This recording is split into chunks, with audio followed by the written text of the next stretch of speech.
Bienvenidos a una nueva entrevista aquí en DFTV. Este martes el Banco Central de Chile dio a conocer algunas cifras como el PIB del año 2013. Para ahondar en esta y otros datos, estamos junto a Nathan Pincheira, economista de Banchile Inversiones. Nathan, muchas gracias por estar aquí con nosotros. No, muchas gracias a ustedes por invitarme. Finalmente el Banco Central dijo que la economía creció un 4,1% en el año 2013. ¿Hubo alguna sorpresa en las cifras que se conocieron? Leves, la verdad.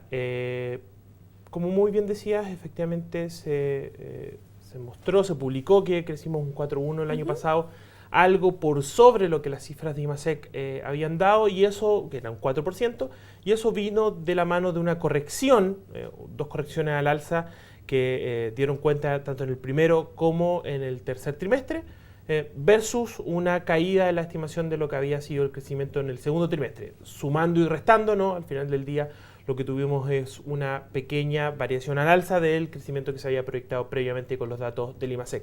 También hay que dar cuenta de que se hicieron correcciones, y como ha sido también la tónica en los últimos años, de las cifras de crecimiento no solamente de 2013, sino también de 2011 y 2012.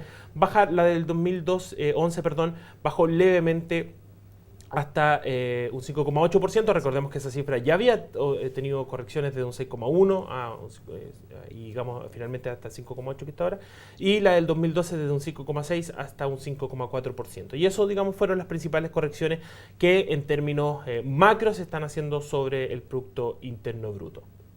¿Y qué deberíamos esperar para la inversión durante este año? Que este fue uno de los temas que ha preocupado a los analistas. Sí, yo creo que la principal sorpresa, colgándome un poco de la pregunta anterior, tuvo que ver con esta desacumulación o con esta caída fuerte, ¿no? que la inversión evidenció en el último trimestre. Pero yo creo que también habría que ser justo y fijarnos desde cuándo comienza esta caída de la inversión, y la verdad es que podríamos decir que el año 2013 fue totalmente un año bastante débil para este componente del PIB. Desde el primer trimestre,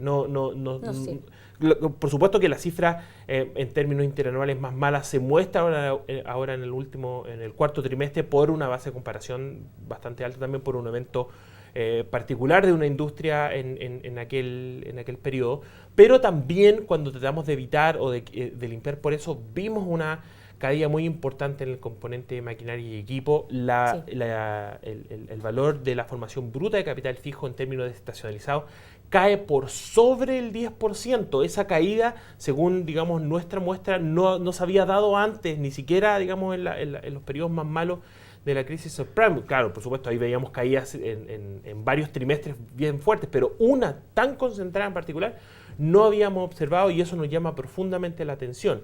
Si queremos tomar un poquito de historia, la verdad es que lo que tuvimos desde el año 2009 y 2010, la crisis y el terremoto, fue primero un ciclo de reposición de maquinaria y equipos que es clásico en este periodo de ciclo de expansión. Luego viene un ciclo donde suma la construcción la principal expansión, y después de eso se acaba un poquito el componente más importante en términos de la inversión. Sin embargo, en esta oportunidad se dieron dos ciclos de expansión fuerte de maquinaria y equipos que, digamos, fue un poco impensado. Y en eso hoy día lo que estamos observando es esa desaceleración importante que observamos en estas cifras, y que de todas maneras ponen un dejo de cautela respecto a lo que podríamos evidenciar hacia adelante. ¿Cuáles son las razones que están detrás? Bueno, tenemos, como te decía antes, el tema de la desaceleración en general.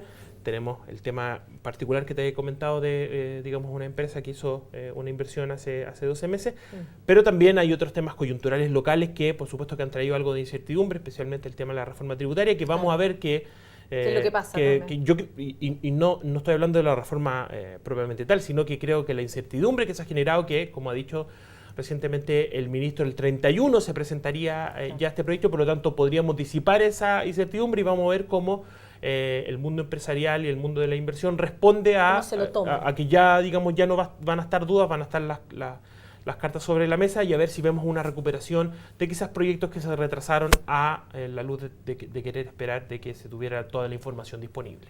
Tras conocer el IMASEC de enero, que sorprendió a casi todos los analistas, prácticamente a todos, ¿qué proyecciones tienen ustedes para el PIB del primer trimestre de este año? También ahí llama la atención porque se hicieron correcciones, como se hacen de las cuentas nacionales, de todos los IMASEC también hacia atrás. Y en ese contexto, bueno, no fue un 1,4 finalmente el de enero, se subió levemente a 1,6, pero lo más relevante a nuestro entender es que los datos preliminares del Banco Central decían que había habido una caída importante en términos desestacionalizados, en torno a 0,6, 0,7, y ahora nos muestran que hubo un aumento desestacionalizado de 0,5. Entonces eso llama la atención a la luz de cuáles son las previsiones que podríamos tener para adelante, cuáles van a ser los efectos compensatorios de este paro portuario que afectó negativamente el primer dato del año y que afectaría positivamente el segundo, el de febrero. Y en ese contexto la verdad es que hemos hecho algunos ajustes marginales en nuestra estimación del primer trimestre. Antes teníamos que se comportaría de forma muy similar a lo que observamos el cuarto trimestre, y hoy día creemos que sería levemente mejor, en torno a un 2,9%. Y para el año, ya vimos las estimaciones, la mayor parte de los analistas, ¿cierto? Casi todos están bajo un 4%. Sí. ¿Y ustedes qué proyección tienen para este 2014? Con esta nueva información, las cifras macro o las cifras más agregadas no las hemos modificado, y seguimos nosotros estimando un crecimiento del producto de un 3,7% para el 2014. Y en el tema de la inflación, se ha proyectado que probablemente en el mes de marzo el IPC sea de un 0,9%. ¿Qué estimaciones tienen ustedes? Nosotros tenemos una estimación algo menor. La verdad es que, de todas formas, cuando miramos cuáles son los principales elementos que los distintos analistas están mirando para ver esta variación de precios tan elevada, son relativamente lo mismo. Quizás las cuantías no son similares. Tema de la benzina, el tema de combustibles ha sido muy importante. Recordemos que en términos metodológicos, básicamente uno tiene que considerar mucho cuánto subió la segunda mitad de febrero y cuánto sube la primera parte de marzo. Aumentos que podríamos observar de ahora en adelante afectan principalmente más lo que podríamos ver en la inflación de abril, sumado por supuesto también a otros temas estacionales, como tiene que ver aumentos en el ítem de educación. Eso también va a estar presente, pero compensado con otros temas. Por ejemplo, caía nuevamente en el precio de las tarifas de los aéreas, también del transporte interurbano, que se acaba la temporada estival, por lo tanto empiezan a bajar los también, precios, sí. o vuelven a la normalidad, como bien. muchos dicen, ligados al sector. Y mucha preocupación también respecto a lo que sucede con fruta y verdura. Hemos visto una alza por el componente ligado a las verduras, algunos también temas de fruta. Y esto se enmarca, ¿no? Yo creo que hay un tema bastante importante ahí en cómo este componente, digamos, una parte del tema de alimentos, junto con combustible, fueron los principales drivers de la inflación desde el mes de septiembre. Claro, hay un tema estacional en septiembre, también en octubre, pero eso no paró y hemos tenido que digamos, la inflación ha estado dirigida principalmente por lo que estos bienes han mostrado en términos de su variación. Las frutas y verduras no cayeron cuando tenían que haber caído, o no cayeron lo suficiente cuando tenían que haber caído, por los temas estacionales, por los temas de las heladas, por lo que queramos.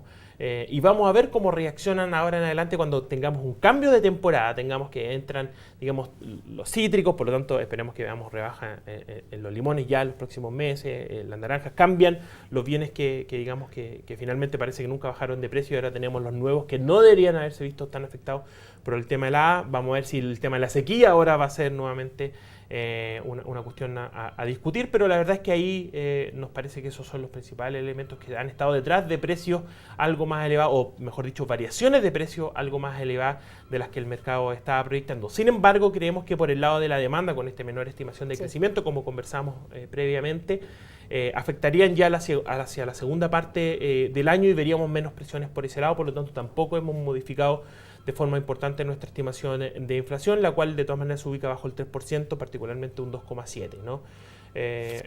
Así que eso es lo que estamos viendo ya hacia finales de año. Y ahora, con los movimientos de tasa que hemos visto en el Banco Central, también gran parte de los analistas estiman que probablemente en las próximas reuniones, dos reuniones, no habría modificación de la tasa, además que la inflación, como proyectan, que sería un 0,9 en el mes de marzo. ¿Cuándo creen ustedes que el banco podría bajar nuevamente la tasa?